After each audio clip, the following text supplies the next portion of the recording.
Alors, chers amis, bonsoir à toutes et à tous. Je tiens d'abord à remercier le Centre Béguine. Je tiens d'abord à remercier le Centre Béguine de m'avoir invité à l'occasion de l'apparition de ces deux ouvrages, en particulier Yuval Haddad, avec lequel nous avons été en constante relation ces dernières semaines. Est-ce que comme ça va? Ah, j'aurais dû annoncer un concert de rock. Hein. Bon, alors je suis très heureux de vous rencontrer, de retrouver certains d'entre vous qui sont des amis, qui nous sont familiers. Je vais vous parler des idées principales des deux ouvrages qui sont présentés ce soir. D'abord, la traduction d'un ouvrage très important de Israël Eldad qui s'appelle La Révolution juive, en traduction française. Mais sachez que ce livre a connu une première formulation en hébreu, Hamapecha Ivrit, la révolution hébraïque. Et Israël Eldad a d'emblée publié cet ouvrage en anglais. Et on pourra parler éventuellement des circonstances dans lesquelles j'ai découvert ce livre moi-même étant très jeune.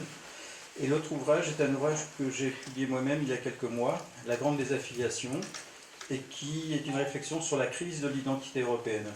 Alors pourquoi ces deux livres dans une forme de concomitance leur diffusion actuelle? Je dirais que c'est une réponse à la fois juive et israélienne à la crise de l'identité contemporaine.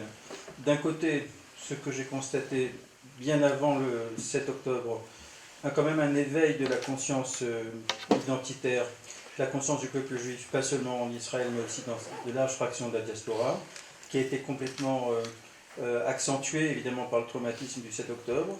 Et d'autre part, ayant longtemps vécu en Europe et y vivant encore par période, de constater la dérive idéologique du continent européen. Alors l'idée, c'est d'exposer en quelques idées forces des développements qui sont des développements opposés, sinon contraires.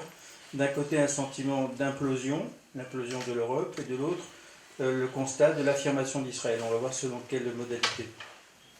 Alors les principaux axes de mon propos, je vais commencer par rappeler qui était Israël Eldad.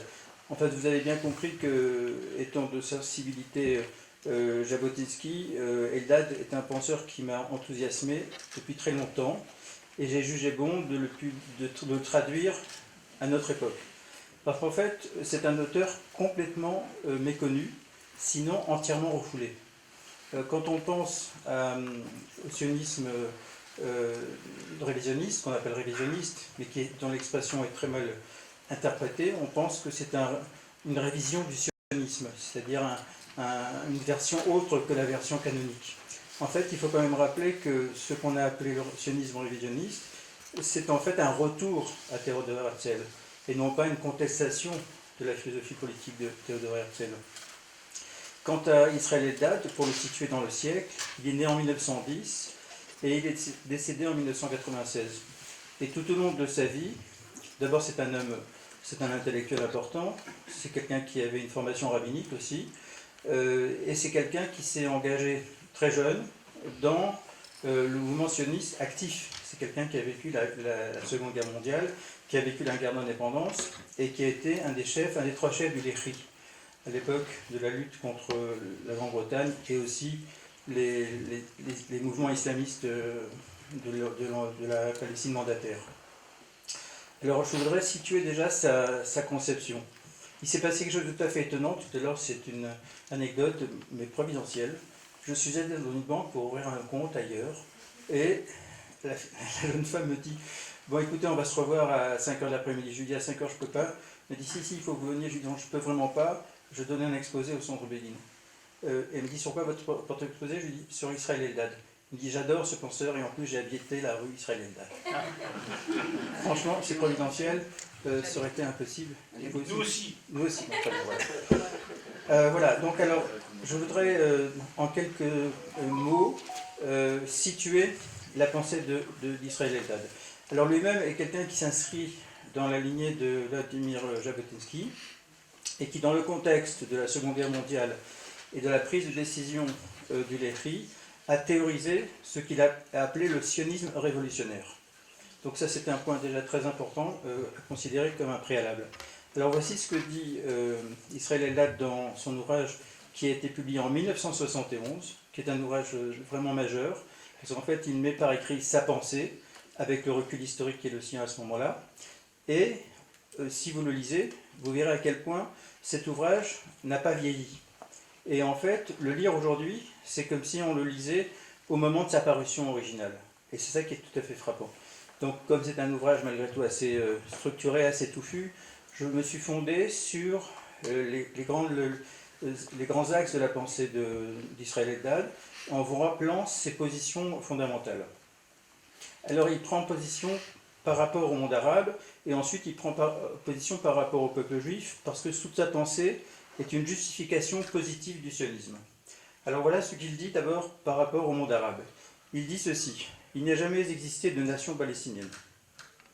2. Les réfugiés, dit-il, entre guillemets, de 48, ne sont pas partis du fait de persécution de notre part. 3. Les réfugiés, toujours entre guillemets, se pensent en fait non pas comme les membres d'une nation spécifique, mais comme les membres de la nation et du peuple arabe, selon son expression. 4. Israël leur offre la plénitude des droits civils, mais certainement pas des droits nationaux qui sont de nature séparatiste. 5. S'ils ne veulent pas d'Israël, eh bien, ils peuvent évoluer vers d'autres pays arabes, notamment les 14 pays arabes qui environnent le petit État d'Israël, et là, ils ne seront pas non plus sous domination étrangère. Donc ça, ce sont des préalables qui me semblent tout à fait importants quand on considère l'état de l'idéologie contemporaine, qui procède, comme vous le savez, par inversion victimaire.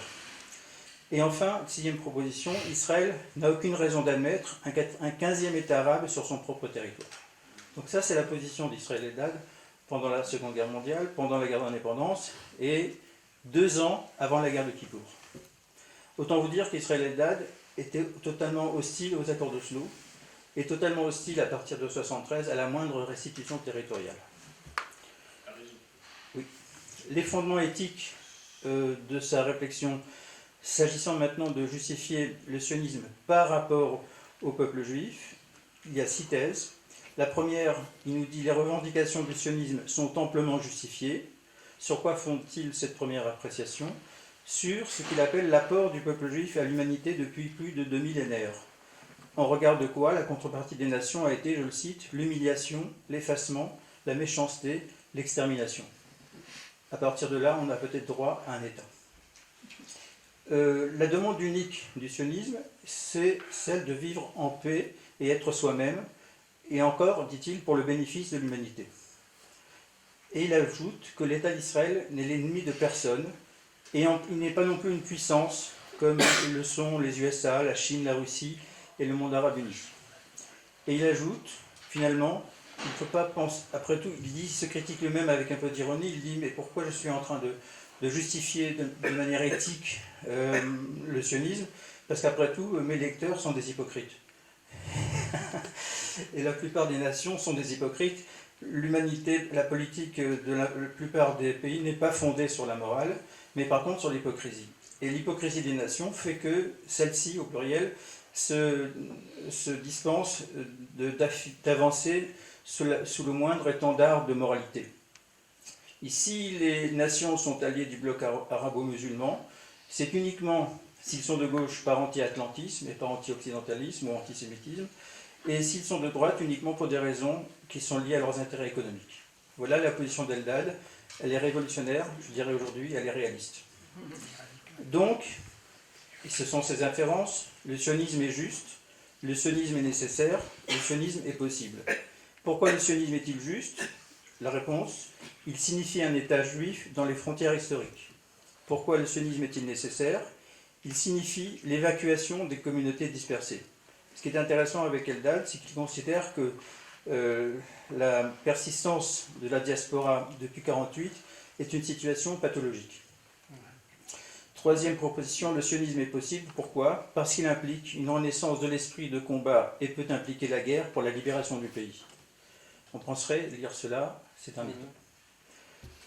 Alors, un autre aspect très important de sa pensée, puisqu'il est minoritaire dans le champ intellectuel et idéologique du sionisme, il va consacrer une partie de son essai à rappeler finalement quels sont les termes de comparaison possibles et les lignes de fracture entre ce qu'il appelle le sionisme révolutionnaire, qu'il conçoit selon les thèmes que je viens de rappeler, et ce qu'il appelle par ailleurs le sionisme évolutionnaire, c'est-à-dire le sionisme, que vous le savez, dominant, fondé sur tous les points que nous allons voir. Alors, les deux formes de sionisme s'opposent terme à terme, d'abord au plan de la méthode d'orientation. Le sionisme classique est fondé sur la diplomatie et la négociation. Il ne rejette pas la diplomatie, mais il rejette la négociation qui, lorsqu'elle est excessive, est qualifiée de suicidaire. Par contre, le sionisme révolutionnaire est fondé surtout sur la conscience des réalités, l'action directe et, quand il le faut, la lutte armée. Rapport aux puissances étrangères, le sionisme classique est toujours en quête de recherche d'alliance, de soutien international, alors que celui-ci est extrêmement labile, alors que le sionisme révolutionnaire doit faire preuve de méfiance. Il ne dit pas qu'il fait preuve de méfiance, mais il doit faire preuve de méfiance et affirmer une volonté farouche d'indépendance totale. Troisième terme de comparaison, la stratégie d'obtention d'un État. Il qualifie le sionisme évolutionnaire de gradualiste, de procédant par étapes, alors que le sionisme révolutionnaire que lui a incarné, avec ceux qui l'ont suivi, fondé sur les initiatives unilatérales. Il ne faut pas passer trop de temps dans les chancelleries, ça risque de coûter cher à l'État d'Israël. Quatrième thème, la vision de la souveraineté. Le sionisme évolutionnaire est fondé sur l'acceptation d'un État partiel, avec l'idée que nécessité fait loi. On se contentera de ce qu'on nous laisse. Le sionisme révolutionnaire exige la souveraineté totale sur l'ensemble de la terre d'Israël. Qu'en est-il de la vision territoriale? La vision territoriale est fondée dans le sionisme classique sur la politique du compromis. Dans la perspective d'Eldad, le sionisme doit s'affirmer sur la base de refus de tout compromis territorial. Et ça, c'est récurrent, non pas seulement dans son œuvre écrite, qui est assez restreinte, mais dans ses prises de position. C'est aussi un journaliste qui a publié jusqu'à son dernier jour, et qui, pendant la Seconde Guerre mondiale et la guerre d'indépendance, était l'auteur de placards, qui étaient placardés dans toutes les villes d'Israël, notamment à Tel Aviv et Jérusalem, et qui impressionnaient beaucoup, y compris les autorités britanniques. Qu'en est-il de la finalité de l'État? Pour le sionisme classique dominant, l'État d'Israël, comme vous le savez, est un État refuge qui cherche la normalisation du peuple juif. Et le thème de la normalisation du peuple juif a été au centre de toute la pensée idéologique de la gauche, jusqu'à un célèbre essai de Aleph Bet Yehoshua qui s'appelait Pour une normalité juive. Et puis, en ce qui concerne la finalité de l'État au point de vue du sionisme révolutionnaire, c'est la renaissance hébraïque et l'affirmation de la mission politique, historique et spirituelle du peuple juif. Donc oui, les écarts, je dirais, qualitatifs sont absolument considérables. Qu'en est-il du statut de l'exil? On l'a vu, avec le sionisme classique, l'exil, la diaspora, est une réalité durable, elle est même légitime, elle est même nécessaire à l'existence d'Israël. Comme si Israël avait toujours besoin d'être en quelque sorte assisté de l'extérieur, alors que pour Eldad, c'est une anomalie historique qu'il faut peu à peu abolir avec le temps et la structuration de l'État. La vision de l'histoire d'Israël. Pour le sionisme évolutionnaire, on a un point de vue moderniste, voire déjà postmoderniste. Le passé compte assez peu, il faut rompre avec le judaïsme historique, alors que Eldad affirme une continuité entre le judaïsme et le sionisme tel qu'il le conçoit, et il se réclame de l'héritage des Maccabim et des résistants qui étaient ses compagnons de combat. Quant au rôle du peuple juif, le sionisme évolutionnaire considère que c'est une nation parmi les autres nations, alors que pour Eldad, c'est une nation, Israël est porteur d'une vocation prophétique. La culture biblique d'Eldad est absolument remarquable. Il n'y a pas un seul chapitre dans son ouvrage de réflexion politique contemporaine qui ne se fonde sur un passage de la Bible, pour montrer l'isotopie, les résonances très profondes entre la souveraineté antique et ce à quoi la souveraineté restituée peut prétendre aujourd'hui. Le rapport à la tradition est du même allant. L'option est plutôt rationaliste et celle du laïcisme plutôt que de la laïcité dans le sionisme évolutionnaire, alors que Eldad affirme l'importance du socle hébraïque et la matrice identitaire du judaïsme pour constituer un État qui soit vraiment un État d'Israël et pas un État à caractère juif avec de telles concessions qu'il se dissoudrait dans les nations. Et ainsi de suite. Le style idéologique du sionisme classique, c'est la modération, l'attitude pragmatique, l'éthos institutionnel. Le style du sionisme révolutionnaire, c'est l'élan mobilisateur, l'expression est de Eldad. Alors on regarde tout cela, il y a ce processus dont nous sommes aussi témoins depuis des décennies, c'est ce que j'ai appelé la désaffiliation de l'Europe. La désaffiliation de l'Europe, pour vous donner une définition de ce qu'est la désaffiliation. J'ai été prendre cette définition chez le sociologue Robert Castel, qui a beaucoup travaillé sur ce concept et qui a été repris par de très nombreux chercheurs, y compris à l'étranger. Il nous dit que la désaffiliation désigne un processus de rupture progressive des liens sociaux qui assure l'intégration d'un individu dans la société ou d'un groupe parmi les nations. Ce n'est pas un état soudain, mais une dynamique qui conduit à son exclusion. Donc voilà la situation, me semble-t-il, non pas de l'Europe, mais de ce qu'on appelle depuis quelques années l'Union européenne. Donc la situation de l'humanité européenne est celle d'une crise de civilisation marquée par une désorientation identitaire profonde et destructrice. On peut lancer quelques pistes sur les niveaux d'analyse de cette désaffiliation. Je fais une synthèse très rapide de cet ouvrage, de cet essai que j'ai publié. D'abord, considérer la base culturelle et philosophique. On a une caractéristique principale, c'est que ce qui a valu à l'Europe sa grandeur parmi les nations est hérité des révolutions séculières. La Révolution française et les autres révolutions qui ont été à l'image de la Révolution française et de ses idéaux universalistes. Donc les Lumières, et dans le monde juif, la Scala. Mais aussi une foule d'auteurs importants qui ont eu leur influence en leur temps. Condorcet, au moment de la Révolution française, Keyserling, Husserl, Emmanuel Berle, Bernanos, Hans Gadamer, à une époque encore très récente. En regard de cela, un certain nombre d'événements déclencheurs ont initié un processus d'involution de l'indépendance des nations européennes. Évidemment, la lente constitution de l'Union européenne avec les différents traités de Paris, de Rome, du Luxembourg, la formation de la Banque européenne en 1986 et le traité de Lisbonne en 2017. D'autre part, le dévoiement du projet européen. Alors, ça m'a attristé en faisant l'enquête et j'ai même appris des choses. Je fais une synthèse très rapide, on pourra en parler si vous le souhaitez. J'ai été consterné par le rôle moteur de la France dans la désidentification des nations européennes. C'est-à-dire que le rôle moteur de la France va consister d'abord à réagir à la perte de l'Empire après la Seconde Guerre mondiale. C'est-à-dire notamment la perte non moins de l'Indochine que de l'Algérie et la fin définitive de l'Empire français. À partir de là, naît ce qu'on appelle la politique arabe de la France et la construction graduelle du groupe euro-arabe, dont Mme Battior a analysé en détail tous les processus.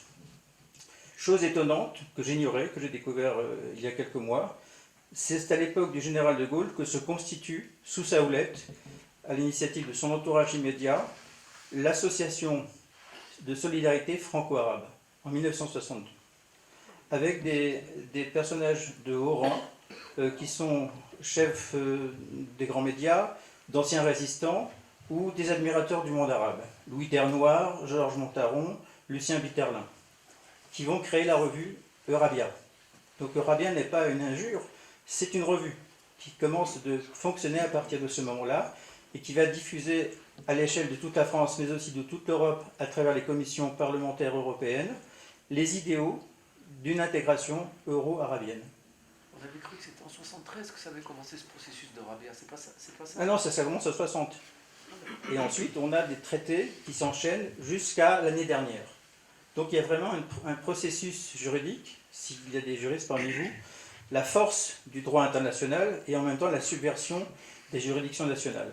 Et puis bien sûr, comme vous le savez, la plupart d'entre nous étaient nés déjà à l'époque, même s'ils étaient jeunes, la guerre des 6 jours qui va décider du retournement des alliances, et en particulier du lancement officiel d'une politique qui sera complètement différente de ce qu'elle avait été jusqu'alors, le fameux discours du général de Gaulle en 1967, et puis la réaction très célèbre de Raymond Aron, qui s'indigne des propos du général de Gaulle. Et puis bien sûr, après 1973, la guerre de Kippour, la dépendance affichée et affirmée de l'Europe à l'OPEP, l'organisation pétrolière. Alors c'est tout à fait étonnant parce que, et j'ai suivi ça année après année, en reconstituant toute l'archive, grâce aux travaux de Mme Battior, mais aussi à certains de ses élèves qui sont aussi des historiens, c'est fascinant de voir l'étiologie de ce qui nous arrive et qui s'est aujourd'hui imposé dans le sens commun. Je veux parler de la banalisation de la prétendue cause palestinienne. Ça n'est pas un engouement soudain de l'opinion, c'est une des conditions de ratification des nations européennes pour obtenir des hydrocarbures. C'est présent dans tous les textes, année après année. C'est-à-dire que tous les dirigeants européens ratifient le fait que oui, en échange des hydrocarbures, ils sont disposés à mettre au point dans leur propre pays des dispositifs d'influence de l'opinion, de manière à ce que le narratif palestinien devienne partie intégrante des cultures européennes. C'est tout à fait clair. Donc nous sommes en 67, nous sommes en 73, nous sommes en 2026. 3 générations ont grandi avec ce narratif. Pendant que l'histoire, au sens où nous l'avons apprise étant enfant encore, a été complètement déconstruite, au point que la plupart des jeunes gens n'ont pas de notion d'une chronologie historique et sont complètement imbibés de cette pseudo-culture qui repose, comme je l'ai indiqué tout à l'heure, sur l'inversion victimaire. Troisième grand aspect, le renoncement à soi. La culpabilité accumulée par les nations européennes à cause de la Shoah s'est retournée en hostilité doctrinale, renforcée par l'adoption officielle de ce narratif pro-palestinien, et qui est de nature finalement à conditionner les termes et les forces d'une projection au sens presque psychiatrique et psychanalytique, c'est-à-dire de prêter à l'autre les traits qui sont les nôtres et dans lesquels on ne veut pas reconnaître notre part de négativité ou notre part d'ombre. À côté de ça, l'adoption donc et la ratification massive dans tous les médias écrits, publics, audiovisuels, de ce fameux narratif palestinien, avec la montée en puissance quasiment publicitaire de l'OLP, tout le monde en a la mémoire ici, avec des rencontres plus ou moins officieuses entre le personnel politique français, tout gouvernement confondu, avec les responsables de l'OLP, et l'intronisation d'Arafat aux Nations Unies. Donc ce n'est pas quelque chose qui s'est fait parce que la cause palestinienne était vraiment convaincante, ça s'est fait parce que ça s'est fait sous la menace d'être privé d'hydrocarbures. Donc on a vraiment une situation de chantage à laquelle les nations européennes se sont soumises. Le nouveau credo, donc, c'est la montée en puissance de ce qu'on appelle maintenant le palestinisme. Vous savez que notre ami Isaac Katia a publié il y a quelques semaines un volume important qui s'appelle Le Livre noir du palestinisme, auquel j'ai un peu contribué, mais c'est une collection d'enquêtes tout à fait remarquable qui fait l'histoire de cette histoire et qui fait l'histoire des niveaux d'intervention de ce narratif et de pénétration de ce narratif dans l'opinion commune. Et cela va de pair, non pas seulement avec la valorisation du peuple palestinien, mais surtout avec la promotion de l'antisionisme et la réactivation d'un antisémitisme tout à fait archaïque. Enfin, le rapport Europe-Israël est complètement transfiguré aujourd'hui. On est dans une dialectique des opposés. La désignation d'Israël va s'affirmant, tandis que la désidentification de l'Europe va s'accentuant. Et je dirais, en citant notre ami Lucien Ouliachim, que à la devise liberté, égalité, fraternité, s'est substituée une devise non assumée, lâcheté, soumission, insécurité. Alors les effets en retour du 7 octobre, en ce qui concerne l'État d'Israël et le peuple juif sous ses différentes composantes. Avant le 7 octobre, le choc du 7 octobre, on pouvait considérer qu'on était effectivement dans une forme de normalisation et même dans certains foyers diasporiques d'assimilation accélérée qui s'est manifesté comme processus sociologique et psychosociologique, y compris en Israël. J'ai longtemps enseigné dans les universités israéliennes, à Tel Aviv, à Jérusalem, à Bar-Ilan, et il y a 15 ans, en fondant l'Université populaire de Jérusalem, je m'étais associé avec le mouvement Intirtzu, tu sais, les petits fascistes là. Et on avait installé dans les universités israéliennes des séminaires d'histoire du peuple juif. Les jeunes gens étaient sidérés, ils n'avaient jamais entendu parler de l'ancienneté du peuple juif. Et ils ne connaissaient rien de l'histoire d'Israël. Et ils se demandaient pourquoi on les appelait pour faire l'armée. Donc il y avait un état de démoralisation réel. Alors, situation d'assimilation accélérée, y compris interne, une rupture tendancielle avec la tradition historique qui était réduite à des symboles religieux, entre guillemets, l'effacement et le cantonnement de la mémoire biblique, à le souvenir de communautés de destin plutôt victimaires, alors qu'après le 7 octobre, ce qu'on observe, et ça donne raison à Israël Eldad, c'est que de plus en plus, les citoyens israéliens, quand ils sont juifs, s'affirment comme les membres d'un peuple-nation et non plus comme les membres d'un État de tous ses citoyens, selon la phraséologie sophistique d'un Shlomo Zand, et d'autre part, affirment aussi un sentiment d'appartenance à un projet commun, l'identité hébraïque israélienne et non plus l'identité juive lointaine, héritée des grands-parents, avec l'histoire desquels on entend rompre à cause de la Shoah. Il y a maintenant des parallèles et des enjeux communs entre l'Israël et l'Union européenne. Il n'en reste pas moins que Israël, comme l'Union européenne et tout le monde marqué par la culture occidentale, est menacé par la dissolution consécutive à la mondialisation, par la multiconflictualité consécutive à la multiculturalité, dont on a fait un culte nouveau, et par le terrorisme.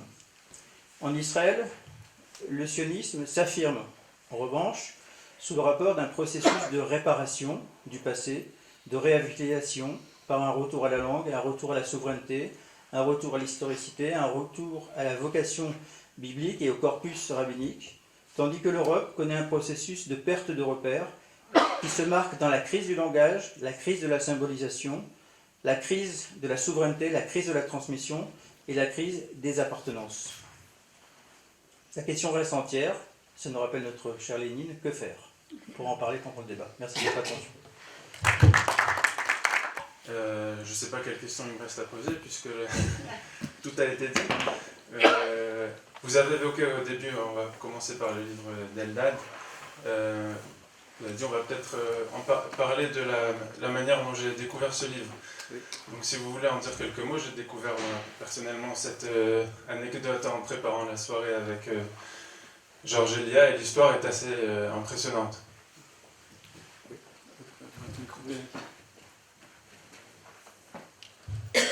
Oui, j'évoquais tout à l'heure le fait, merci de me donner l'occasion de cette anecdote qui est assez étonnante. J'ai découvert le nom d'Israël Eldad et l'existence de son ouvrage à Paris, auprès de mon grand-oncle Gaston Boutoul, qui a fondé la sociologie des guerres, la polémologie. J'étais très jeune, je n'avais pas 20 ans, et puis nous parlons du sionisme, d'Israël, etc. Et il me dit, il me voyait, il était né en 1896, il me dit, tenez Georges Elia, j'ai quelque chose à vous montrer, puisqu'on parle du sionisme. Regardez ce livre. Alors je vois une photocopie un peu brunie comme ça, et c'était en hébreu. Je lui dis, oui, je vois, mais je ne comprends pas ce que ça veut dire. Il dit, bien, je viens de recevoir ce livre, c'est Israël Eldad qui l'a écrit. Et c'était à Mahapara Ivrit, la révolution hébraïque. Et en fait, on en a parlé un peu avec elle, on a échangé, moi-même mes souvenirs sont très confus, puisque j'avais 16 ans, et je ne sais pas, à part que mon grand-oncle était proche du mouvement sioniste de Jabotinsky, je ne sais pas comment il avait obtenu ce livre. Ce livre qui n'a jamais été publié en hébreu, et qui était donc un manuscrit. Et voilà. j'ai même, un tapuscrit en fait. Voilà. Quand on a préparé cette soirée, j'ai même échangé avec Ari Eldad, le fils d'Israël Eldad, qui ne savait même pas que ce tapuscrit avait pu circuler chez des proches de son père. Voilà. Alors l'hypothèse que j'ai faite, mais qui est invérifiable, c'est que c'est probablement la traductrice de la révolution hébraïque qui avait communiqué ce livre à des proches. Voilà. Celle qu'il a traduit en anglais pour sa première parution. Parce qu'en fait, ce livre n'a jamais vu le jour en hébreu. Voilà, ça, c'était ma question. J'ai pratiquement tout lu de Israël Eldad. Jusqu'à aujourd'hui, il est jamais... J'ai même rencontré, mais j'avais jamais entendu parler. Il n'a jamais paru en hébreu jusqu'à aujourd'hui. Voilà. Et alors, c'est bien que Meir prenne la parole, parce que c'est grâce à Meir que j'ai pu entrer en contact avec le fils d'Israël Eldad. Parce que je cherchais les ayants droit, et tu ne peux pas publier un livre comme ça. Et Meir m'a mis en contact avec le professeur Ari Eldad, qui débutait avec nous. Voilà, qui était débuté. Voilà. Professeur de médecine, spécialiste des brûlures, des grandes brûlures. Exactement. Et on sait pourquoi ce texte n'a jamais été publié en hébreu? Non. C'est la volonté de... Même Ari Eldad n'a pas su de l'auteur, probablement, oui. Pourquoi? Pour avoir une plus grande... Sans doute, oui, je pense que c'est pour des raisons de diffusion. Oui. Mais aussi, comme je l'ai évoqué tout à l'heure, c'est un auteur dont la pensée et la personne et l'activité ont été tenues sous le boisseau pendant toute la période de son existence. C'est pas une volonté de... Non, Israël Eldad était aussi un bibliste, un enseignant de Kodesh, etc. Il a eu une position académique à un moment donné que Ben Gurion s'est arrangé pour supprimer, pour le faire sauter. Donc il a ensuite vécu de manière modeste, etc. Et ce n'est que plus tard qu'il a été réhabilité, qu'il a retrouvé un poste. Mais il n'a eu de cesse de se confronter à l'hostilité doctrinale de ses adversaires idéologiques qui ont vraiment empêché la diffusion de sa pensée. En fait, quand il était commandant du Lehi, c'était à l'époque où il y avait 3 commandants, donc Israël Eldad, Nathaniel Ilmor. Yitzhak Shamir et Nathaniel Ilmor. Et Israël Eldad était responsable de l'idéologie, en fait, de la publication des tracts du Lehi, etc. C'est lui qui formulait, même quand il a été emprisonné par les Anglais, de sa prison, il formulait les tracts du... C'est vraiment le théoricien de cette mouvance. Voilà, exactement. Et en fait, sa famille a récemment célébré les 30 ans de sa disparition, puisque comme vous l'avez dit, il est disparu en 1996. Donc, pour revenir sur ce livre, il y a cette citation qui ouvre le 2e chapitre, je vous conseille vraiment de le lire. Il y aura une séance de dédicace à la fin. Il y a des formules très, très prenantes, comme la suivante: le jour où la Bastille tomba, les fondations furent posées pour les chambres à gaz d'Auschwitz et pour la renaissance de l'État d'Israël. Oui. Alors cette phrase, elle m'a percuté. Oui, avec notre ami là, nous avons rencontré par hasard, nous avons commencé à parler de cela hier. Oui, la situation de la Révolution française est très paradoxale, parce que d'un côté elle met fin à l'ancien régime dont vous connaissez l'adversité vis-à-vis des Juifs, la situation des Juifs dans les ghettos, pas seulement en France, et le fait que c'est aussi la Révolution française qui a permis l'émancipation civique et individuelle à partir de 1791, la Constituante, mais c'est aussi, je dirais, ce que j'ai appelé dans d'autres bouquins, la cléricalisation des Juifs et du judaïsme, qui les ont rendus tellement vulnérables à l'antisémitisme et assimilables à l'idéologie qui en est résultée. Mais en même temps, il faut admettre que le sionisme, dont Eldad est un grand théoricien, et Herzl lui-même, et Jabotinsky et tous les autres, quelle que soit leur sensibilité doctrinale, n'est possible le sionisme que parce qu'il y a eu la Haskalah. C'est ça le grand paradoxe des Lumières. C'est qu'il y a les Lumières européennes d'un côté, françaises, anglaises, allemandes, avec leur plus ou moins grande ouverture à la dignité individuelle, et de l'autre, il y a le fait que c'est une révolution dans le champ de la philosophie politique. Et donc la pensée politique du sionisme, c'est la philosophie politique d'Israël, mais qui ne peut s'affirmer qu'à partir du moment où la Haskalah fait valoir des thématiques qui n'ont pas cours jusqu'à ce moment-là. Donc c'est le grand paradoxe, et je pense que Israël Eldad est parfaitement conscient de cela, et c'est à partir de cette phrase d'ouverture qu'il fait l'histoire de l'antisémitisme européen. Donc cet échec l'échec de l'émancipation à résoudre le problème juif, on voit ça d'un côté, oui. Mais d'un autre côté, on voit que le sionisme est venu en réaction à ça, justement, donc, voilà, pour résoudre l'antisémitisme, mais au final, le sionisme non plus n'a pas réussi à résoudre le problème de l'antisémitisme. Alors il est vrai, et tout le monde le sait, que le plus célèbre des théoriciens du sionisme, on l'évoquait tout à l'heure, Theodor Herzl, a lui-même pris acte de l'échec de l'émancipation individuelle, en considérant que désormais il fallait penser d'émancipation sur un plan collectif. Cependant, il y avait chez Herzl un certain optimisme. Son ouvrage, Der Judenstaat, est assez est très clairvoyant, visionnaire, mais reste très optimiste sur ce que l'État d'Israël permettra, sur le fait que ce sera un État qui voudra coopérer avec les autres, ce qui est toujours le cas évidemment, mais il avait sous-estimé l'adversité de l'environnement.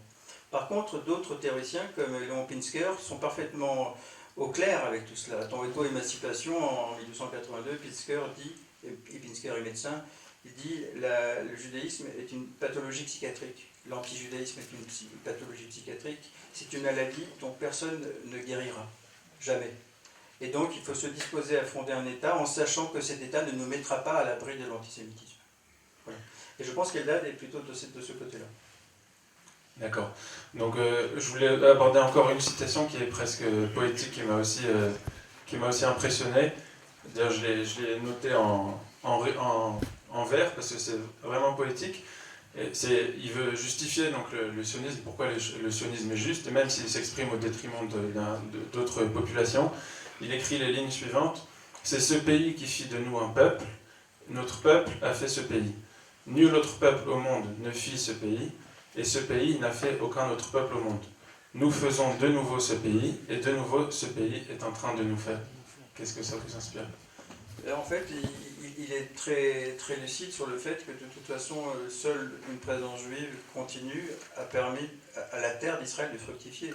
Et que jusqu'à l'époque dont Eldad a été le contemporain, y compris dans sa jeunesse, jusqu'à la fin de l'Empire ottoman, c'était une région qui n'avait même pas un statut administratif, de Sandak. La région de Jérusalem n'était même pas un Sandak, une division administrative de l'Empire ottoman.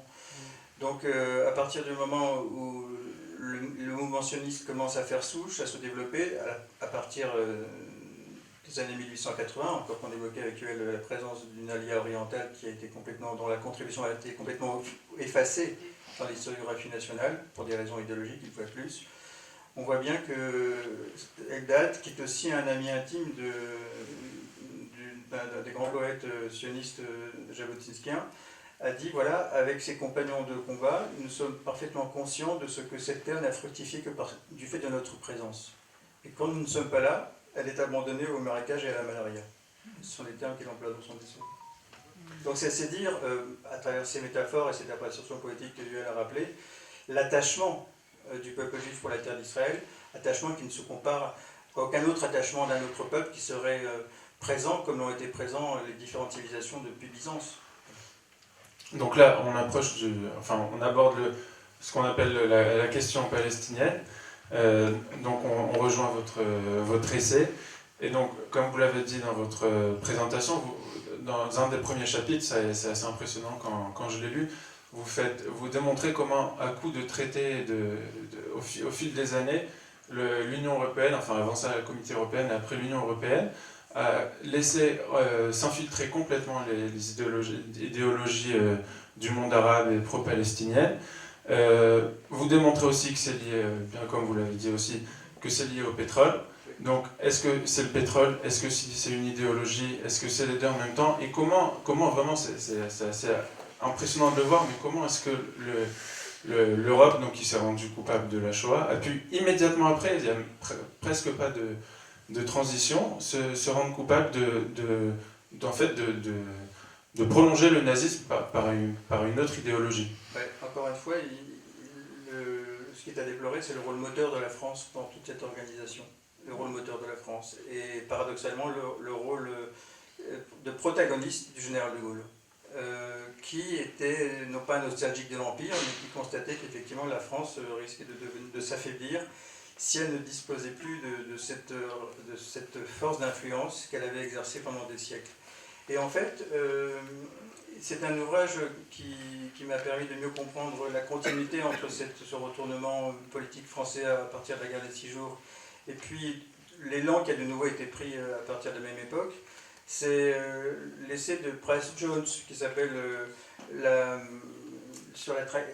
Un siècle de trahison, France-Israël, un siècle de trahison. Je pense qu'une bonne partie d'entre vous l'a lu, où l'auteur montre que en fait, la politique pro-arabe de la France est la réalisation de ce qui était un souhait ardent de Napoléon III, d'être à la tête d'une France qui puissance musulmane. Une puissance musulmane, exactement. Et donc en fait, ceci va devenir réalité à partir de la perte, paradoxalement, de l'Empire français. Et donc ce n'est pas par la guerre, mais par le droit et les accords économiques que va se construire cette France arabe, en quelque sorte, et cette Eurabia que dénonce Bathior. Et c'est très saisissant parce qu'encore une fois, il n'y a rien de fortuit. Rien, tout est calculé, mais tout est calculé à la lettre près. C'est-à-dire que même les actes, et les juristes pourront le constater par les archives qui sont disponibles, ça a été une politique très discrète. On ne peut pas soupçonner quiconque de complotisme parce qu'il n'y avait rien de secret. C'est parfaitement explicite. C'est noir sur blanc, c'est signé, c'est ratifié par des parlementaires, le personnel politique, les présidents de la République, les premiers ministres successifs de toute l'Europe. En revanche, ils se sont bien gardés de diffuser et de communiquer sur ces choix. Ils s'en sont bien gardés. Ce qui fait qu'au bout de 3 générations, on se trouve devant le fait accompli. Et les réactions que l'on enregistre ici et là dans tous les pays européens qui favorisent, qui privilégient une génération émergente plutôt identitaire, en fait réagissent à cela. Ils sont scandalisés de ce qui leur a été fait. Ils sont scandalisés de devoir subir cette insécurité, cette soumission, cette indifférence à leur destin et à leur propre culture, à leur propre héritage culturel. On verra ce qu'il en sera, parce que je pense que le couperet va tomber aux prochaines élections. On saura quelle voie l'Europe aura choisi et choisira. Et cette fois-ci, ce sera irréversible. Ou bien ce sera une vraie renaissance, ou bien ce sera irréversible. L'Europe ne sera plus qu'un souvenir. Donc il faut bien faire la différence entre, et c'est ce dont je me suis aperçu, c'est ce que j'ai déduit en travaillant sur les archives, entre l'Europe des nations et l'Union européenne. Ça n'a strictement rien à voir. Ça n'a strictement rien à voir.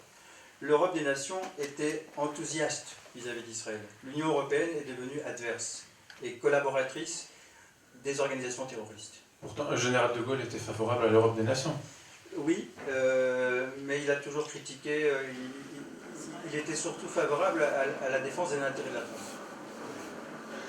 À cet égard, c'est intéressant de remarquer que c'est un des sujets de mes recherches personnelles ici au Centre Begin, c'est que Begin, à partir du milieu des années 50, prenait une alliance avec la France. Ouais. C'était une idée de lui et de son parti. Le parti Kherut était le seul à prôner cette idée en Israël. Et de l'autre côté, en France, il y avait aussi tout un courant politique très important qui était favorable à cette idée. Et il y avait une grande influence dans le pouvoir. Il y avait des gens importants que certains, vous pouvez peut-être que vous vous en souvenez, comme Jacques Soustel, c'est le plus connu, mais il y en a eu d'autres, Lazare Rachling, qui était un ancien résistant, Raymond Schmittlin, et beaucoup de noms, j'ai une liste de noms comme ça, de gens qui ont adhéré à cette idée de l'Alliance France-Israël. Il y avait une grande influence vraiment au sein de la classe politique française, et bien sûr, le grand retournement a été l'avènement du général de Gaulle, enfin son arrivée au pouvoir en 1958, il y a déjà eu des doutes qui ont commencé à monter.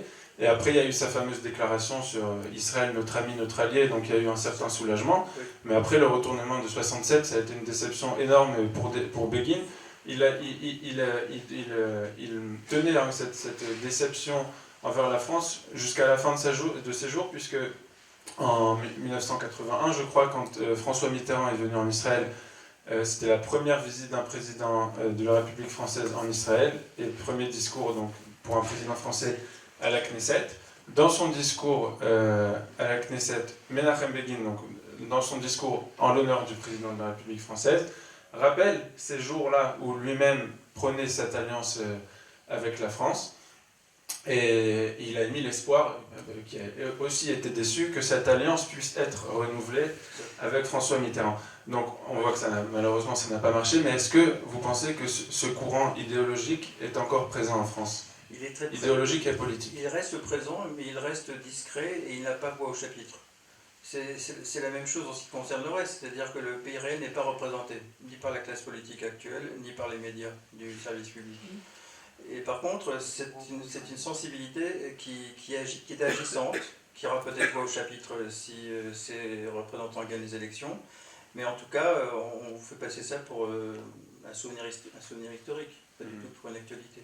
Alors que la plupart des Français, lorsqu'ils sont d'orientation libérale, laïque ou chrétien, ils sont pro-israéliens. C'est tout à fait évident. Mais on ne leur donne pas la parole.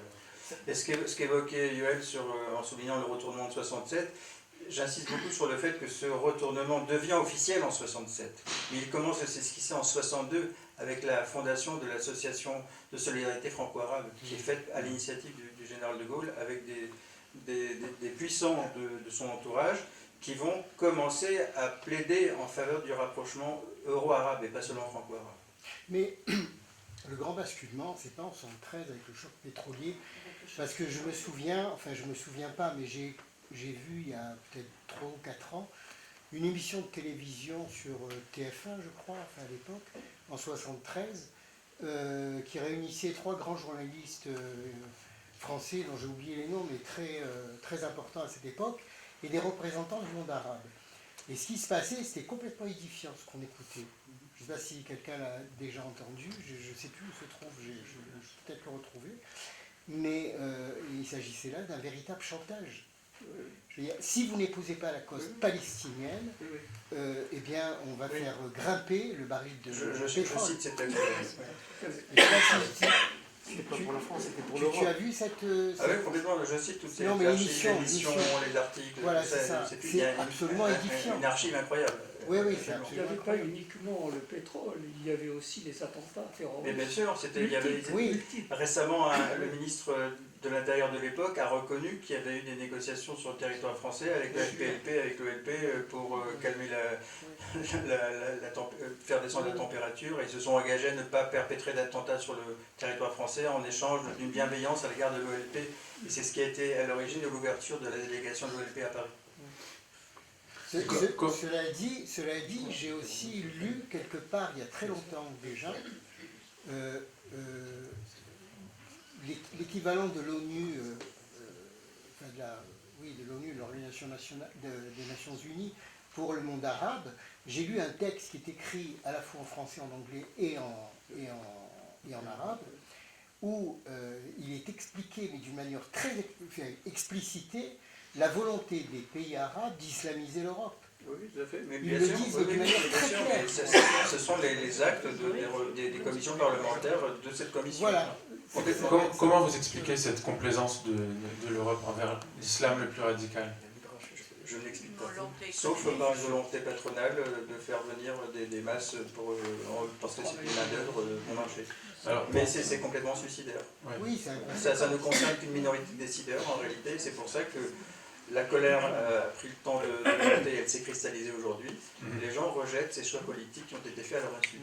Et tout à l'heure, Michel Grimbert évoquait le rôle négatif de Chirac au moment de la rédaction et de la publication de la Constitution européenne, lorsqu'il a mis un coup d'arrêt à l'idée de mentionner les racines chrétiennes de l'Europe. Mais c'est le même Jacques Chirac qui, en 1976, est à l'origine de l'abolition de la préférence nationale en matière d'économie et de recrutement. Alors pour parler aussi un peu d'Israël, pour sortir un peu, pour venir un peu à nous, donc vous connaissez le monde intellectuel israélien, donc vous nous avez dit que vous avez enseigné dans certaines universités israéliennes. Comment vous expliquez, c'est l'impression que j'ai personnellement, et peut-être que d'autres l'ont ici aussi, qu'il y a ce travail de compréhension et de formulation des véritables problématiques que pose l'islam et l'islamisme pour Israël n'est pas effectué en Israël. Et récemment, je lisais une interview de Florence Bergeau-Blaclair, donc une sommité concernant les frères musulmans, et elle était en Israël récemment, et elle a été interviewée pour Makor Rishon, un journal israélien, et elle disait dans cette interview qu'elle était elle-même impressionnée, étonnée de voir que ses collègues israéliens ne connaissaient pas ce qu'elle racontait. Il ignore tout cela, oui. Comment vous expliquez ça? J'explique cela par d'abord une volonté de normalisation qui va de pair avec la culture d'une cécité, d'un point aveugle. Moi, je me souviens quand j'étais à l'université de Tel Aviv, dans les premières années de mon poste, je m'étonnais de la méconnaissance profonde du monde arabo-musulman chez mes collègues. C'est pas une méconnaissance, c'est une volonté, c'est leur faire c'est trop indulgent avec eux que dire qu'ils connaissent pas. Je veux dire, tu peux pas ne pas connaître ce qui se passe ici. Ce qui se passe, ils le savaient. On les a vus. Oui, ce qui se passe, ils savaient. Ils connaissent l'idéologie. Mais on avait. Non, mais ce qui était choquant pour moi, c'était d'entendre un discours. C'est un déni. C'est un déni, mais au-delà du déni, il me disait mais non, ça va s'arranger parce que l'islam est une religion d'amour. Qu'on entende qu'on lit ça dans Libération, moi je veux bien.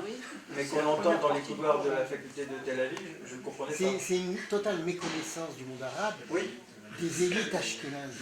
Mais même les élites sfarades, si elles veulent réussir, ils vont se Je dois dire à ce sujet que moi, au bout d'un an de professorat, mes collègues m'ont gentiment invité à un café, m'ont dit, tu sais, si tu t'appelais Sarfat Stein, tu serais mieux. Parce que tu as tout de l'intellectuel ashkénaze. Tu devrais... vous savez, il y a des intellectuels dans le monde séparat aussi. Non, c'est ce qui est incroyable. C'était un marqueur tout à fait décisif. Ce qui est incroyable, c'est que le monde universitaire, aujourd'hui, est en train de s'unir quand il signe des pétitions. C'est pour dire qu'il y a un génocide. C'est pour dire je sais bien, je sais bien. C'est un monde. C'est pour ça qu'il y a 15 ans, j'avais développé ces enseignements avec Intirtsu. Et on nous traitait de fachos, mais alors qu'en fait on faisait que raconter l'histoire du sionisme, les grandes familles de pensée, les événements, l'histoire du peuple juif avant la création de l'État d'Israël, tout ça. Et les gosses ne découvraient la Lune. Alors, pour poser une autre question sur Israël, d'un autre point de vue, vous parlez donc de la réaffiliation d'Israël, c'est-à-dire qu'Israël revient à sa tradition juive, etc. Mais personnellement, je me pose la question, est-ce que c'est réel? On sait, c'est vrai qu'il y a un grand mouvement, surtout depuis 7 octobre, de retour à ces traditions, mais il y a une grande partie de la population qui ne se sent pas concernée par ça, et au contraire, qui est effrayée par en tout cas, ça éveille un certain antagonisme dans une bonne partie de la population, c'est qu'Israël est très, très divisé dans la société, dans la politique depuis plusieurs années. Comment vous voyez ça? Alors nous n'avons pas encore assez de recul parce que c'est un événement récent, mais donc ce qu'on perçoit comme frémissement, comme changement, comme témoignage, même à l'échelle individuelle, on est étonné de voir des gens vraiment qui ont changé du tout au tout en très peu de temps. On doit suivre ce mouvement, voir comment ça va s'exprimer sur le plan culturel, sur le plan idéologique. Ce que j'observe déjà, c'est que la politique d'Israël, depuis la guerre de Gaza et depuis que l'essentiel est terminé, est quand même d'extrême prudence et quand même assez intransigeante par rapport à ce qu'elle a été auparavant. Donc je pense que c'est quelque chose qui donne raison au sionisme révolutionnaire de Eldad. On peut espérer qu'une nouvelle génération du personnel politique prenne acte de ces modifications et ne fasse plus l'erreur de retomber dans les ornières de ce qu'a été le fameux sionisme révolutionnaire. Mais je pense qu'il y a un changement réel en politique. Il faut suivre les choses, mais je pense qu'il y a un changement réel qui fait que dans cette tradition qui est issue de Jabotinsky, il n'y a jamais eu de divorce entre l'héritage juif et l'affirmation sioniste. Et c'est ça qui est remarquable. On espère que le 7 octobre va permettre de faire émerger une nouvelle génération. Et voilà, bien sûr. À cet égard, certains ont fait remarquer que le choc de la guerre de Kippour en 1973 a eu des conséquences politiques que 4 ans plus tard avec l'arrivée au pouvoir de Begin en 1977. Donc ça peut prendre plusieurs années. Quelle est la réception de son texte en Israël aujourd'hui? Toutefois, oui. Personne n'a imaginé de republier en hébreu. Le professeur Ari Eldad, son fils, a favorisé une réédition récente, il y a quelques années déjà. Mais je n'ai jamais entendu parler d'Eldad en Israël. Il n'était pas très... On le voyait à la télé, moi je l'ai vu. Il était très pugnace, très attachant. Oui, tout à fait. Un vrai homme d'union. Je me permets de prendre la parole. C'est rare parce que, comme tu as mentionné, il a été interdit d'exercer son métier de professeur, d'enseignant. Et il a fait un bagatz. À l'époque, c'est l'un des premiers bagatz qui a été un peu osé, qui a dit qu'il a rétabli dans ses droits d'enseignant, alors qu'il n'avait plus de quoi, il ne pouvait plus vivre. C'était dans les années 50. C'est Ben Gurion qui était particulièrement méchant avec lui, bien qu'ils ont collaboré en 1949, je le dirai après, pour assassiner le comte Bernadotte. Il faisait partie des gars qui ont décidé de l'éliminer, et Ben Gurion était au courant selon Eldad. Mais Eldad, quelques années plus tard, dans Hegionot, Israël, c'est l'un des premiers livres que j'ai lus, que j'avais à l'époque, j'étais un gosse, je venais d'arriver en Israël. Il a un texte où il exprime son admiration et sa reconnaissance pour Ben Gurion pour une chose, c'est d'avoir fait venir les Juifs des pays arabes et de les avoir dispersés en Israël dans toute la périphérie. Et ça, c'est un vrai sioniste, et quel que soit le compte personnel, je lui rends hommage pour là-dessus. C'est quelque chose d'assez grand parce que Ben Gurion a dû lutter contre tout l'establishment du bataille pour faire venir les Juifs des pays arabes. Une parenthèse, Kaplan, c'est le premier des ministres des Finances d'Israël. Jusqu'en 1952, il avait fait une déclaration, les Juifs des pays arabes ont une culture qui n'est pas convenable, il ne faut pas les faire monter en Eretz Israël. À Eretz aussi, c'était opposé. Il a fallu attendre 1955 pour que Ben Gurion et Golda Meir, les deux, ont pris une décision à l'encontre de toute la classe politique pour dire on les fait venir envers et contre tout, et la population d'Israël a brûlé très vite. Begin aussi menait ce combat. Il y a la grande polémique publique de Menachem Begin après les élections en disant que le peuple juif est uni, le peuple d'Israël est uni. Mais Ben Gurion a eu ce courage et Eldad lui en a rendu hommage. Notez qu'ils les ont mis à la périphérie. Comme aux frontières de l'Empire, en ce qui concernait les Romains, en ce qui concernait les gens. Je pose encore une question, et après on ouvrira aux questions du public. Vous avez dit que on parlera donc de l'avenir, donc quelles sont les perspectives aussi bien pour l'Europe que pour Israël, etc. Alors je ne vais pas improviser ma réponse parce que j'ai préparé les choses, donc un petit peu de réflexion, je vais vous raconter des stéréotypes là. Alors voilà, selon moi, comme j'ai peu de temps et je ne vais pas vous en prendre davantage, je pense qu'il faut distinguer entre la réponse à que faire pour l'Europe et la réponse à que faire pour Israël. Pour l'Europe, dont nous sommes partis tout à l'heure, je pense qu'il faut d'abord une restructuration de l'éducation. Ça me paraît essentiel. La refondation des humanités, la revalorisation de la langue, qui est la condition de l'esprit critique, la réflexion sur l'usage des mots, les connotations, La réhabilitation de l'histoire chronologique enseignée depuis... Moi j'aimais bien nos ancêtres les Gaulois, même si je ne suis pas Gaulois. Je cherchais, quand j'avais 8 ans, j'habitais près du bois de Vincennes, le chêne sous lequel Saint-Louis rendait la justice. Et c'est vrai que les identités nationales sont des récits. Et si on ne les transmet pas, on a des décérébrés. La dépolitisation des universités. La dépolitisation des universités. Les universités ont été mises par terre à cause d'une politisation qui remonte à 1968 et qui est complètement unilatérale. C'est toujours les syndicats de gauche, c'est jamais les autres. Donc l'installation de ce lieu commun antisioniste, il est dû à ce laxisme. Le redressement politique, revenir aux États-Unis d'Europe et abolir l'Union européenne. En ce qui concerne Israël, eh bien, je pense, pour ce qui est d'un point de vue politique, l'intransigeance géopolitique. L'intransigeance géopolitique. Ce qu'Israël a commencé de faire en détruisant le cercle de feu iranien avec ses proxys, c'est cette ligne-là qu'il faut garder et ne pas en démordre une seule fois. Il ne faut plus baisser les bras, il ne faut plus baisser les armes, il ne faut plus se laisser séduire par les fausses promesses. Le fameux slogan que j'ai entendu pendant 2 décennies, la paix en échange des territoires.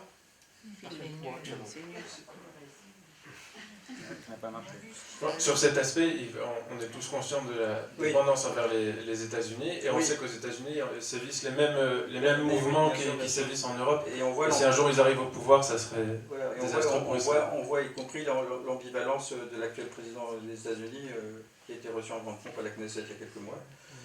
Ils auraient dû attendre un peu. La réforme de l'éducation en Israël aussi. Vu mon expérience pendant des années ici, de voir que les hébraeophones, les jeunes israéliens ne sont pas beaucoup plus avancés que les Européens. Ils ont, à part des gens qui font des études supérieures et qui ont des parents qui leur ont parlé, ils ne savent rien. Ils se demandent pourquoi ils sont là. Et puis sur le plan international, la recherche de nouvelles alliances. Moi j'ai été très attentif à ce qui se passe depuis quelques mois et je trouve qu'il y a une dynamique internationale absolument étonnante. C'est-à-dire voilà, les relations économiques avec l'Afrique, même des pays de sensibilité musulmane, l'Albanie, l'Azerbaïdjan, les alliances militaires qui s'élargissent avec l'Inde, la Grèce, Chypre, le rôle positif que joue Israël par rapport aux minorités kurdes. On ne parle que des Palestiniens, mais on ne parle pas des Kurdes. Ça, c'est un vrai problème national depuis des siècles. Voilà. Et le rôle de la diaspora, évidemment, il faudrait aussi diffuser en direction des communautés juives en diaspora, c'est ce que je fais à ma modeste échelle, c'est-à-dire effectivement faire passer l'idée que l'état exilique n'est pas un état naturel. Et qu'il faut... parce que comme je le disais à Antoine Mercier il y a quelques jours, la grande prise de conscience pour moi lorsque j'ai écrit cet essai que j'ai traduit à Eldad, c'est de me dire, mais au fond, quand on parle des relations entre Israël et la diaspora, quelle est cette diaspora? Et cette diaspora, c'est la diaspora du deuxième temple. C'est pas une diaspora israélienne. C'est une diaspora qui a un imaginaire complètement extérieur à la tradition hébraïque. Voilà. Alors à cet égard, justement, j'avais noté quelques citations que je n'ai pas lues du livre La Révolution juive d'Eldad. Quiconque affirme que la diaspora actuelle, après l'établissement de l'État d'Israël, ne constitue plus une situation d'exil, mais simplement la dispersion des Juifs à travers différents pays, n'a rien appris et a tout oublié. Un oubli qui devient la racine d'un nouvel exil, une nouvelle cause de désastre. Une deuxième, les Juifs du monde entier vivent en exil, et quelles que soient les douceurs de l'exil, il n'en demeure pas moins que l'exil est l'exil. Et une troisième pour terminer, et après quelques questions du public. Certains jeunes Juifs à l'Ouest se battent aussi, mais ils ne mènent pas leur propre bataille. Ils sont encore en train de s'immoler au nom des autres, en donnant le meilleur d'eux-mêmes pour la libération des autres. Et quelle que soit la justesse et l'importance de ces mouvements de libération, le mouvement de libération du peuple juif, inégalé par sa beauté et sa justice, est plus important. Donc c'est la révolution juive d'Israël Eldad, je vous le recommande vivement. Et la grande désaffiliation de Georges Elias Sarfati, qui sont en vente ici. Il y aura une petite séance de dédicace pour ceux qui sont intéressés. Je vous rappelle aussi cette petite brochure que j'ai fait traduire. Il s'agit d'un texte de Zeev Benny Begin, le fils de Menachem Begin, qui a écrit il y a quelques années, vous voyez c'est court, une sorte de biographie intellectuelle de son père, les valeurs et l'idéologie qui le guidait dans son action depuis le Bétar en Pologne jusqu'à le poste de Premier ministre d'Israël. C'est en vente ici, à l'entrée de la salle, c'est à 20 shekels. Voilà, donc s'il y a quelques questions du public, on va pouvoir... Monsieur. Oui, bonjour. Je voulais juste faire une remarque. On parlait tout à l'heure du monde politique, notamment israélien. Moi, j'ai la conviction que le monde politique israélien vit dans un monde dystopique. Pour exemple, j'ai simplement Fadila, je ne sais pas si vous vous souvenez que Fadila Maroui, Florence Borjo-Grecker et même professeur Herrera étaient là. Ils n'ont jamais été entendus par la Knesset. Et je pense que Florence me l'a dit, probablement que notre gouvernement et la Knesset sont infiltrés par le frérisme. Probablement. Donc on est... Il y a des députés qui sont... On a un grave problème de sécurité dans ce pays déjà. Rien qu'au niveau de nos dirigeants. Ça ne nous apprend rien.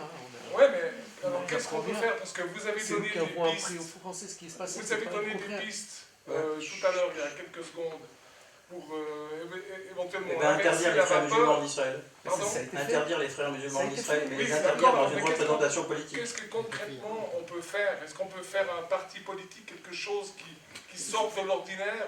Qu'est-ce qu'on peut faire Il y a déjà ces cadres-là. Je ne comprends pas. Vous ne suivez pas la presse en hébreu? Oui, il n'y a pas Otzma Yehudit, il n'y a pas tous ces partis de droite, même au sein du Likoud. Ça fait une année que je suis là. Donc, voilà. C'est grave, il faudrait faire entendre ces gens par la Knesset. Bien sûr, oui, je les connais bien. Ils m'ont raconté, Fadila notamment, qu'effectivement, ils n'ont pas accès aux... C'est grave, c'est vraiment grave. Monsieur Calvo. Oui, il y a l'étonnement des individus face à cette évolution en Europe, en France et en Europe. Et il y a aussi une dimension internationale à tout cela. Regardez un exemple, comment ils se sont pris pour faire parler de la Palestine et de faire de la Palestine un État. Ils ont dit d'abord l'OLP est un statut d'observateur, Organisation de Libération de Palestine, statut d'observateur. Ensuite, ils ont changé le nom OLP, ils l'ont mentionné comme Palestine. Donc Palestine. Et dans l'état d'esprit des gens, la Palestine, c'est un État, il existe. Et puis ensuite, il y a eu toutes ces déclarations sur le territoire occupé. Ils sont passés de Cisjordanie à territoire palestinien occupé, ou Cisjordanie occupée. On continue encore de l'avoir, d'entendre tout ça et de lire cela sur les télévisions françaises, Cisjordanie occupée. En oubliant que la Cisjordanie, en fait, n'a pas été occupée, elle a été libérée, puisqu'elle a été occupée par les Jordaniens, et qu'elle devait faire partie du foyer national juif. Donc il y a toute cette sémantique. Et ensuite, le dernier clou, c'est qu'ils ont demandé à la Cour un avis à la Cour internationale de justice, en donnant les prémices, c'est-à-dire quelle est la situation dans les territoires palestiniens occupés, au lieu de dire les territoires les territoires libérés en quelque sorte. Ils ont falsifié le langage, ils ont transformé le langage, et bien évidemment, la Cour internationale de justice ne s'est pas prononcée sur l'histoire. Elle s'est arrêtée, elle a commencé l'histoire à partir du moment... Je suis très bref par rapport à ce que dit Michel Calvo, qui est juriste, comme vous le savez, mais ce qu'il faut dire, c'est que ce dont nous nous sommes abreuvés depuis des décennies, cette phraséologie, elle n'a rien d'historique, mais elle a tout de juridique. C'est-à-dire que les médias, les universités, les revues, le Café du Commerce n'a fait que reprendre les termes des diplomates français et européens. Qui sont faux. Qui sont faux. Oui, mais c'est pour ça que je vous dis ça, c'est parce qu'ils sont faux.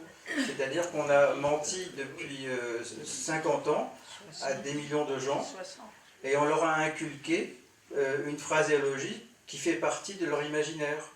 Et c'est un vrai problème, pas seulement politique, mais éducatif. C'est du mensonge à l'état. C'est du mensonge à l'état pur. Mais ce que je veux dire, c'est que ceux qui arrivent automatiquement dans les pseudo-débats sous forme de réactions sémantiques mécaniques, c'est la reprise intégrale, littérale, des textes de droit ratifiés et signés par tous les diplomates européens depuis plus d'un demi-siècle. Le mot d'ordre de l'OPEP, c'était vous faites passer ça dans vos médias et dans vos écoles et dans vos manuels. C'est écrit noir sur blanc, c'est d'enquêter dans le bouquin. Pour autant, dans les textes à l'ONU, enfin la Oui. SDN, l'ONU, etc., la Cisjordanie n'existe pas. On parle de Non, bien sûr. Judée-Samarie. Oui, mais on parle de l'SDN, là, mais après, l'ONU a changé de la composition Cisjordanie, c'est depuis depuis des Mais le années. dernier vote à l'ONU. Monsieur, allez-y. Enfin, Israël Eldad, moi je n'ai jamais lu, mais vous dites, il parle il parle de l'idée de ne pas avoir de compromission. Oui. Vous avez fait référence, mais on a vu là, pendant la guerre face à l'Iran, quand Trump dit stop, on peut vouloir. Je pense que quand même l'État d'Israël a fait preuve de beaucoup de volontarisme après le 7 octobre, et pourtant on s'est quand même heurté à un mur. Donc est-ce qu'il adresse cette question de la dépendance finalement Lui, c'est un penseur de l'indépendance nationale et il ne considère pas que l'indépendance est acquise en 1948. Il considère que c'est un processus. Il a une idée d'un moyen de parvenir à cette...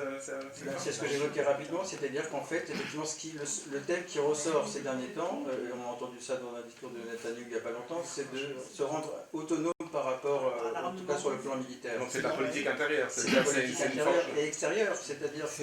Mais non, mais c'est la politique intérieure qui rendra possible cette politique uniquement. Une question là-bas. La volonté politique du personnel politique israélien uniquement, et du peuple israélien. Une question très brève pour notre conférencier et pour faire le lien avec la question posée, monsieur. Vous parliez du risque qu'il y a qu'une partie de la jeunesse israélienne ne se sente plus concernée et ait envie de partir. Il me semble que c'est un parallèle qui peut être fait avec la jeunesse européenne, dont le meilleur des fruits part souvent développer le projet américain. Puisque beaucoup de jeunes gens en Europe, y compris à cause de l'insécurité, partent aux États-Unis ou en Australie. Donc la question pour Jean-Julia serait, quand Hannah Arendt dit couper une jeunesse de sa transmission, c'est la couper de la capacité à comprendre ce qui la concerne. Donc est-ce que tout comme tu as développé l'urgence pour l'Europe de réinstruire ses enfants, est-ce que tu pourrais dire que ça a pu poser problème en Israël, c'est-à-dire le fait que la transmission a échoué sur un plan éducatif, et comment faire? Elle a échoué auprès de plusieurs générations de jeunes Israéliens aussi, qui ont été imprégnés d'idéologie post-sioniste. Les soi-disant nouveaux historiens ont fait des ravages dans le pays. Et auprès de leurs lecteurs de gauche qui étaient en chaire dans les universités, on a eu là les principaux leviers d'influence, agents d'influence auprès de la jeunesse, qui a répété ça. Moi, quand j'étais jeune, mes étudiants il y a 30 ans, les premières années, ils se sentaient coupables d'être israéliens. Ils considéraient qu'il fallait faire toutes les concessions pour être tranquille, qu'on était des colonisateurs, enfin toutes les conneries qu'on entend chez les islamistes et l'islamo-gauchisme occidental sans aucun rapport avec Israël et le judaïsme. Ils ont cette mentalité. Donc moi je crois que le choc du 7 octobre a lacéré cette mentalité. Parce que là, on se demande finalement, qu'est-ce que ne veulent nos ennemis?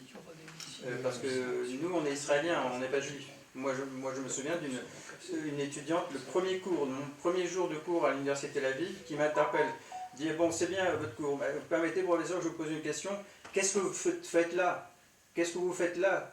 Vous êtes français, vous êtes juif, qu'est-ce que vous faites en Israël? C'est ce que m'a dit Georges Chomossan à Tel Aviv. À l'université, quand j'étudiais avec lui, il avait un cours histoire et... Ça, c'est une question que, en tant que... Mais c'était hallucinant. On vient tous de France, on nous a tous demandé pourquoi vous êtes venus. Mais notre mal vient de plus loin que le post-sionisme.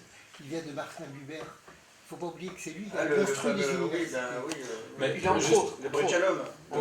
Oui, le Brit-Shalom, c'est l'ancêtre de... Juste pour apporter une nuance, parce qu'il y a quand même une petite différence, c'est que, pour faire ça assez schématiquement, dans les manifestations d'extrême gauche en France, il y a beaucoup de drapeaux, mais il n'y a pas de drapeau français, alors que ici, même l'extrême gauche manifeste avec les drapeaux israéliens. C'est vrai, je me souviens néanmoins que lorsqu'à l'université Tel Aviv... C'est pas un réconfort. Non, mais ça veut dire qu'il se réclame quand même de quelque chose et que oui, voilà, il y a un patriotisme qui existe. Parce que les premières manifestations, il y avait trop de drapeaux palos, alors on leur a fait la remarque, seulement après ils ont mis des drapeaux palestiniens. C'est un coup israélien. Donc il faut pas se laisser jeter de la poudre par ça. Non, je pense que c'est quand même important. Non, parce que quand vous voyez le discours, quand vous voyez les dernières manifs, avec les palos, avec tous ces trucs-là, les gars, il ne faut pas tomber dans le piège. C'est simplement pour au niveau de l'opinion publique. Je pense que le symbole est quand même important. Allez. J'ai aussi une question Bien sûr. par rapport à ce qui est peut-être en train de se dérouler, en ce moment, à savoir le sort du régime iranien. Oui. Est-ce que s'il tombe, même si la perspective s'éloigne un peu, s'il tombe, est-ce que vous pensez que ça sera une révolution dans le monde islamique avec un effet éventuellement négatif sur l'influence du Qatar, de la Turquie, ou est-ce que c'est... mais par contre, ça aurait sans doute un effet favorable vis-à-vis des accords d'Abraham, on aurait peut-être sur base des accords d'Abraham, mais en échange, la Turquie, elle prendrait peut-être, voudrait peut-être prendre Le leadership, oui. le leadership. Mais moi, je pense que si le régime iranien tombe, ce qu'on peut souhaiter, ce sera une révolution mondiale, positive, ce sera un moment messianique. Il y a beaucoup d'islamistes qui sont pas chiites en Iran. Il y a plein Évidemment, de minorités. d'accord. C'est la crainte justement de faire Mais une oui. intervention, que ce soit après le Mais chaos comme en Irak. La révolution iranienne, c'est quand même l'acte de naissance de l'islamo-gauchisme. Oui, mais il y a quand même des élites en Iran qui n'avaient pas en Iran. Il a aussi le rôle de la France par rapport à la révolution. C'est une continuité, ça, de Arafat à Khomeini, c'est une continuité absolue. Vous mentionnez que Arafat était le premier invité officiel de Khomeini Exactement. en 79. C'était la première visite officielle, c'était Arafat Khomeini. Mais est-ce que ça aura une influence D'où un demi-siècle après, l'islamisation du soi-disant mouvement palestinien qui... Ça n'est pas un scoop, je veux dire, les Palestiniens, entre guillemets, des années 20, 30, 40, ce sont des frères musulmans dirigés par El-Banna à partir de l'Égypte. C'est pas une émergence récente.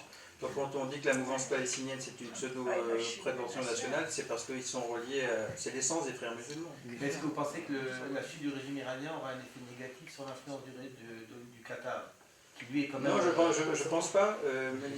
Je pense que par contre il y aura de nouvelles alliances qui seront vraiment prometteuses. Imaginez l'alliance Israël-Iran, si c'est pas le chaos en Iran évidemment. Imaginez le poids en effet nouveau de cette puissance qu'est l'Iran, mais qui cette fois-ci se dresserait contre l'islamisme remonte. Je pense qu'on aurait des appuis très considérables, et autres que l'ambivalence du grand frère américain. Merci beaucoup, Georges Elia Sarfati. Merci à tous. On va pouvoir procéder aux dédicaces si quelques personnes qui sont intéressées par l'achat des deux livres. Merci à tous et bonne soirée et à bientôt.